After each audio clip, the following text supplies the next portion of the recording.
Assalamualaikum warahmatullahi wabarakatuh. Kami dari kelompok 8 akan mempresentasikan tugas mata kuliah program pemrograman berorientasi objek pertemuan 7. Materi pertama akan dijelaskan oleh Raka.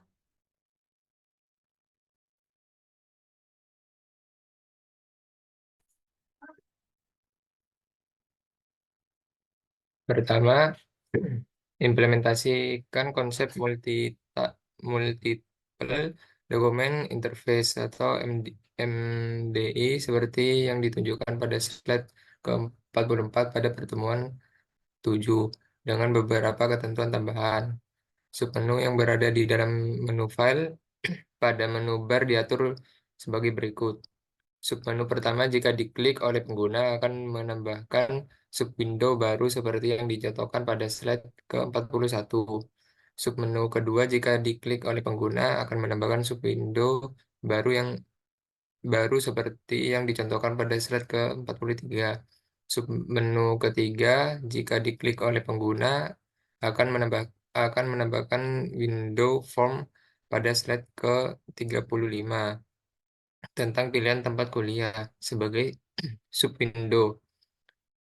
Window form pada slide ke-35 tersebut memiliki fungsionalitas yang lengkap, yaitu ketika text box nama masih kosong, perubahan pilihan pada radio box tidak akan menyebabkan perubahan apapun.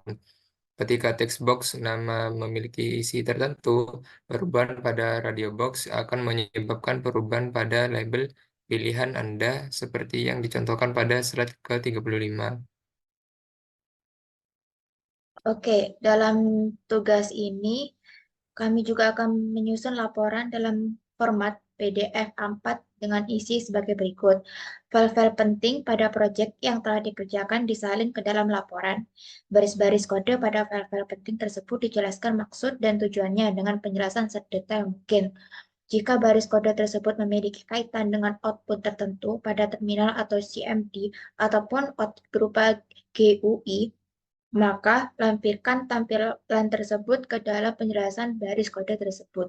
Serangkaian gambar hasil screenshot jalannya aplikasi atau program GUI disertai penjelasan yang cukup mengenai maksud masing-masing gambar.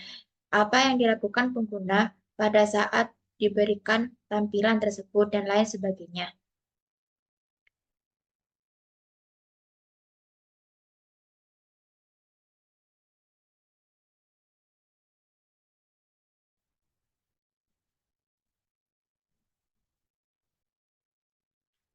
Baris pertama program ini mendefinisikan kelas AppGUI yang telah memiliki sebuah superclass bernama form.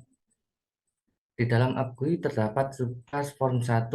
Ketika sebuah instance dari form 1 dibuat, konstruktor form 1 dipanggil. Dalam konstruktor itu ada kode initialize komponen yang berfungsi untuk menginisialisasi komponen visual yang akan ditambahkan ke dalam form. Kemudian kami juga membuat beberapa event handlers dengan fungsi sebagai berikut. Yang pertama, groupbox 1 enter merupakan sebuah handle acara yang dipanggil saat groupbox 1 menerima fokus masukan. Form 1 load merupakan event handler ini dipanggil ketika form dimuat. Lalu yang kedua, label 1 klik akan diaktifkan ketika label 1 diklik. Lalu radio button check change adalah sebuah handler acara yang berfungsi untuk mengelola perubahan pada radio button. Semua radio button memiliki handler acara yang sama, sehingga ketika salah satu radio button di checklist, teks dari label 1 akan diperbarui sesuai dengan teks dari radio button yang di checklist. Yang keempat, button 1 klik adalah handler acara yang akan dipanggil ketika tombol button 1 diklik. Jika salah satu radio button telah dipilih, maka teks dari text box 1 akan ditambahkan ke teks yang ada di label. Dalam handle acara radio button check change diperoleh referensi dari radio button yang menyebabkan panggilan handle acara tersebut selanjutnya Dilakukan pengecekan untuk memastikan apakah radio button tersebut sedang dicentang atau dipilih oleh pengguna.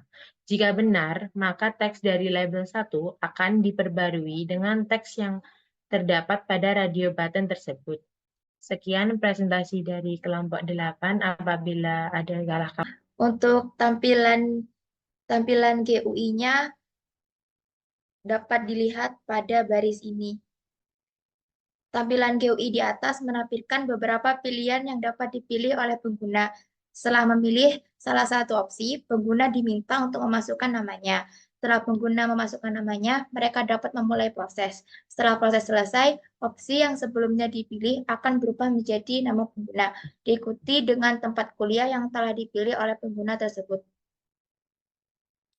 Sekian penjelasan dari kelompok 8. Saya Giri, terima kasih. Wassalamualaikum warahmatullahi wabarakatuh.